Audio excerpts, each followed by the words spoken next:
Jasmine barely had time to process what was happening.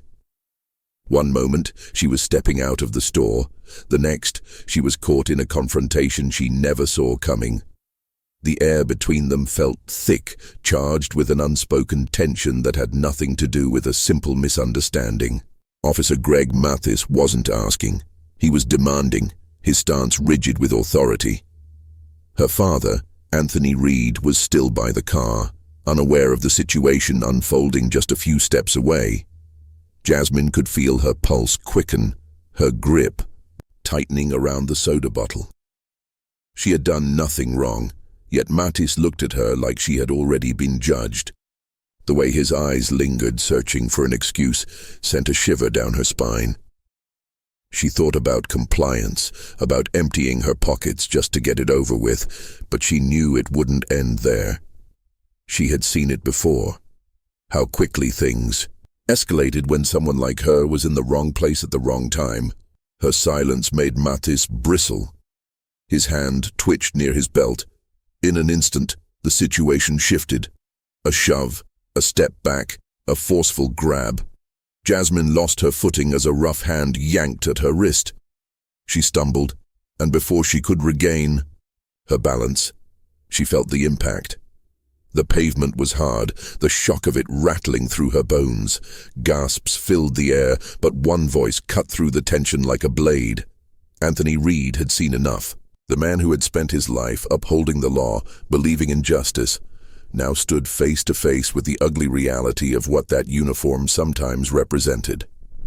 His badge carried weight, but at this moment, it wasn't his title that made the officer pause. It was the fire in his eyes, the silent fury of a father watching his daughter be treated like a threat. The street was no longer just a gas station parking lot. It was a battleground of power and perception. Mathis took a step back, suddenly aware of who he had just laid hands on. But the damage was already done. The weight of racism hung heavy in the air, thicker than the tension between them. Jasmine picked herself up, her palms scraped, her heart pounding. She had learned another lesson that day, not from words, but from the cold, unforgiving pavement beneath her. Jasmine barely registered the moment between reaching for her receipt and the sudden explosion of pain.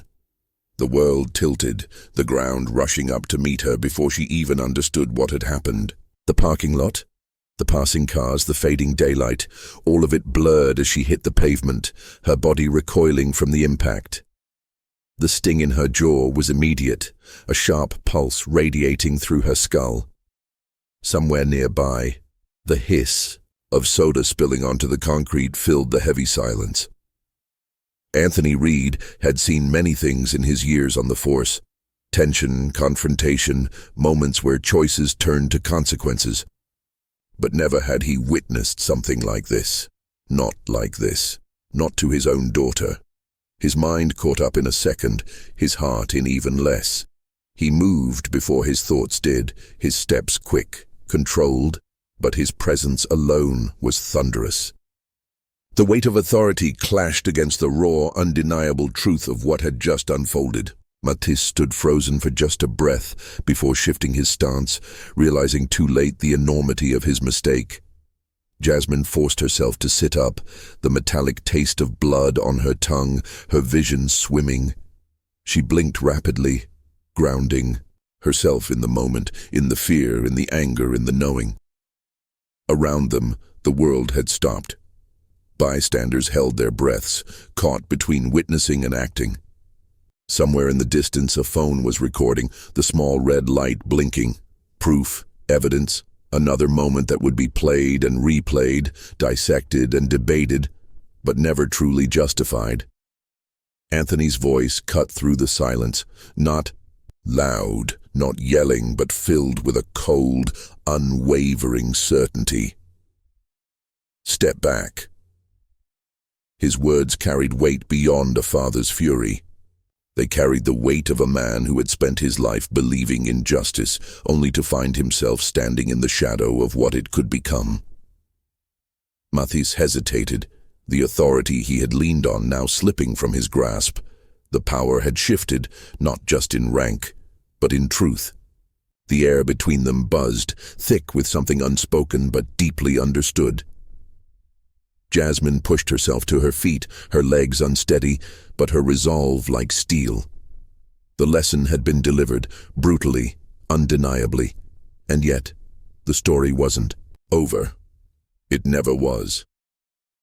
The echoes of racism had shaped moments like these long before her, and they would shape them long after. But now, eyes were watching. Now, the truth has been caught in the open. Mathis's arrogance had shattered in an instant. The badge in Anthony's hand wasn't just a piece of metal, it was a reminder that power wasn't his alone to wield. The weight of his actions pressed down on him now, heavier than the eyes watching, heavier than the silent judgment carved into the faces of every bystander recording his downfall.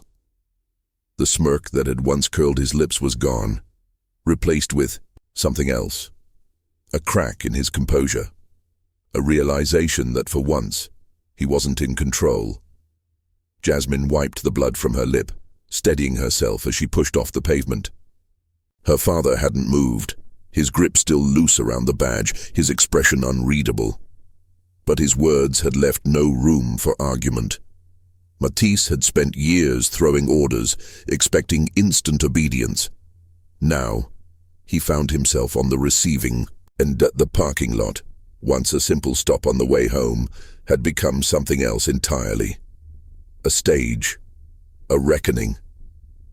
The murmurs of the crowd had faded into silence, but the tension remained. Matiss's eyes flicked around, looking for something, anything, but found only the truth staring back at him.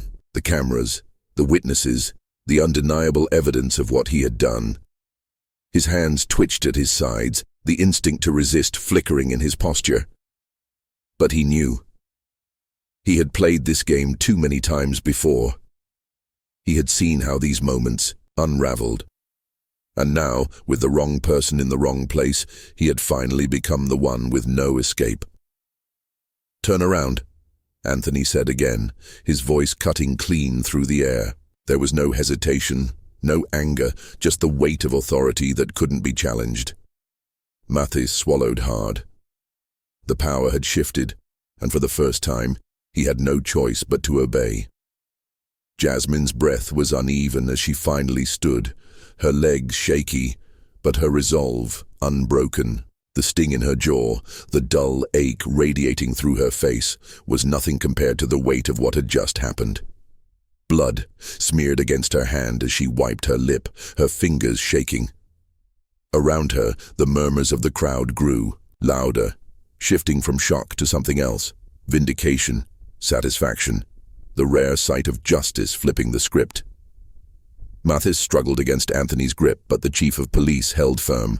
The way he twisted the officer's arms behind, his back was practiced effortlessly. The irony of it wasn't lost on anyone. Matisse was feeling for the first time the same treatment he had doled out so many times before. The power shift was complete, undeniable. He wasn't the enforcer now. He was the example.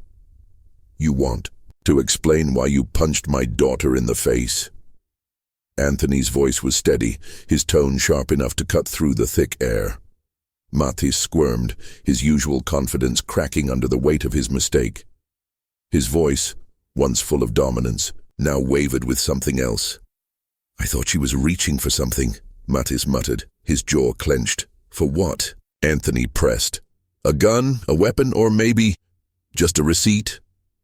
Matisse had no answer, no defense that could hold under the weight of the truth. The crowd knew it. The cameras knew it. And now, so did he. His silence was louder than anything he could have said. Jasmine stood beside her father, watching the man who had knocked her to the ground, now restrained and powerless.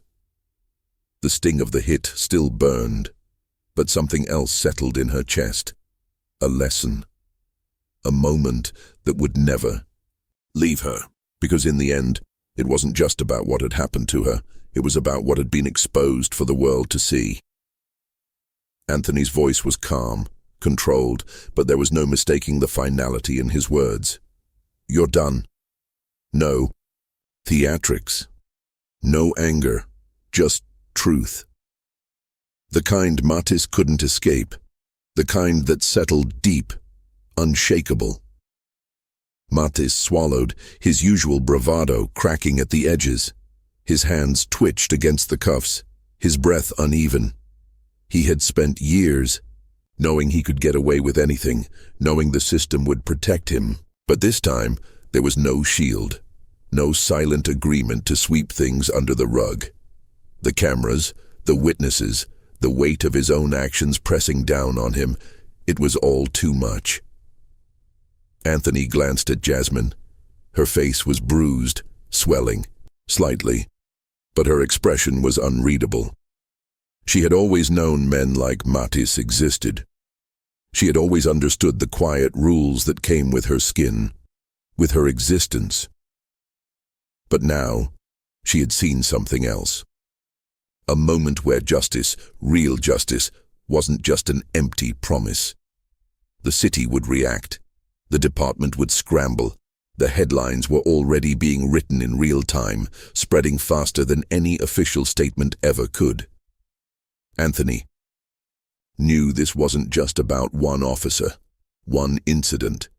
It was about something deeper, something woven into the very fabric of the world they lived in. Mattis was just a piece of it, but today, he was the piece that fell. Anthony leaned in one. Last time, his voice barely above a whisper. This time you answer for it. Calloway exhaled sharply. You didn't just arrest him. You made a spectacle out of it. Anthony's jaw tightened. A spectacle is what he did to my daughter. Silence stretched between them. Calloway looked away for a moment, as if weighing his next words carefully. The department is going to push back. The union's already making noise. They want him released. Anthony expected this. And what do you want? Calloway met his gaze. I want this city to stay in one piece. Anthony shook his head, then backed me up. Because if we let Mathers walk, if we let this slide, we're telling every cop like him that they can keep doing this. And we're telling people like Jasmine that justice is just a word. Calloway studied him for a long moment. Then, finally, he nodded just slightly. It wasn't a victory, but it was something. When Anthony stepped out of his office, the station was just as tense as when he'd left it. Jasmine was still by the door, still watching. He met her gaze, and for the first time that night, she looked like she believed this wasn't over. It was going exactly where it needed to. Anthony didn't wait for Calloway to offer warnings or empty reassurances. He pushed off his desk and moved toward the door. The mayor's concerns didn't change the facts.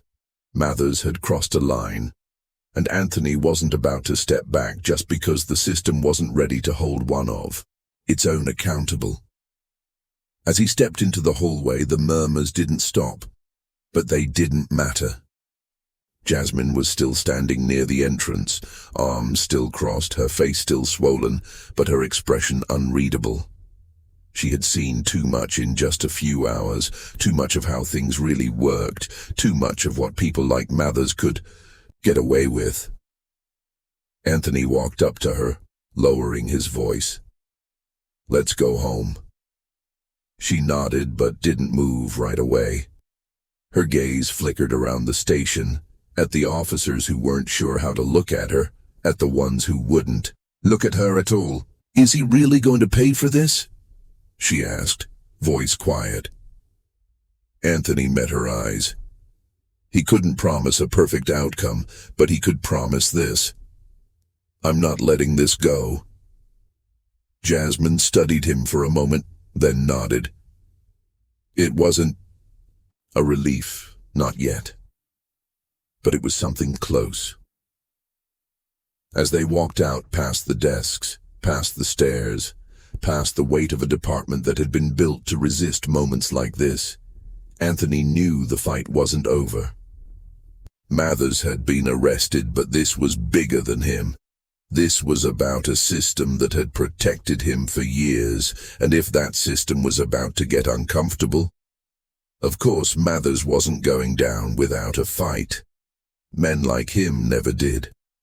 Anthony set his coffee down, glancing at Jasmine. She was still scrolling, still absorbing the weight of what had happened, of what was still happening. He could see it in the way her shoulders tensed, in the way she bit the inside of her cheek. "They always get away with it," she muttered, not looking up. Anthony leaned back in his chair, exhaling through his nose. "Not this time." She finally met his eyes. "You really believe that?" He did. Not because he trusted the system, he knew better than that, but because for once the story was too big to bury. The video, the outrage, the attention, it was all too loud. And Anthony wasn't about to let it fade into silence. He picked up his phone again, his voice steady. "Let him sue." His deputy hesitated. "Chief, this could get messy." "It was already messy," Anthony said. "Now it's just public." The fight wasn't just about Mathers anymore. Anthony knew the system would try to push back, try to make him the problem instead of the solution. But he wasn't going anywhere. Jasmine saw it too, the way some officers kept their distance, the way others muttered just loud enough for him to hear. But that wasn't the real battle. The real battle was out there, beyond the station walls, where the town had finally woken up. Protests filled the streets, not just against Mathers, but against everything he represented. People were tired. Tired of excuses, tired of being ignored, tired of watching the same injustices happen over and over again. Anthony stood by his office window, watching the crowd gather. Jasmine was down there somewhere. He hadn't stopped her from going. She had every right to be there. The door swung open behind him. Calloway again. "You made this a lot bigger than it needed to be," the mayor said, his tone sharp. Anthony turned, his expression unreadable. "I made it bigger." Calloway exhaled, rubbing his forehead. "You could have handled this internally." Anthony's jaw tightened. Internally? His voice was flat, edged with something dangerous. Like every other time Mathers harassed someone and walked away untouched? Calloway didn't answer. Anthony stepped forward, lowering his voice but making sure every word landed. "You think this is about me? I could lose my job tomorrow and this wouldn't stop. People are done being polite about injustice. You might not like the noise, but the silence is what got us here." Calloway held his gaze for a long moment, then sighed, looking away. Anthony didn't need his approval. He didn't need permission. The system could fight back all it wanted. He wasn't backing down. Calloway exhaled, running a hand through his graying hair. "The police union is pressuring the city council. They want Mathers reinstated." Anthony shook his head, a quiet laugh escaping. "Not happening." Calloway's expression darkened. "He's got powerful people backing him." Anthony barely blinked. "Good," he said, "because so do I." He turned back toward the window where the crowd outside had only grown louder. Protesters chanted his daughter's name. Not as a victim, not as just another black teenager in the headlines, but as Jasmine Cole. Her name carried through the streets, strong and clear. She had been knocked down, but she got back up. Just like this town would, just like Anthony would. Calloway sighed, rubbing his temples. "You're really not backing down, are you?" Anthony turned, his gaze steady, unwavering. "Not now. Not ever." Because if this town was about to change, someone had to lead the way. And he was ready. Jasmine barely had time to process what was happening. One moment, she was stepping out of the store. The next, she was caught in a confrontation she never saw coming. The air between them felt thick, charged with an unspoken tension that had nothing to do with a simple misunderstanding. Officer Greg Mathis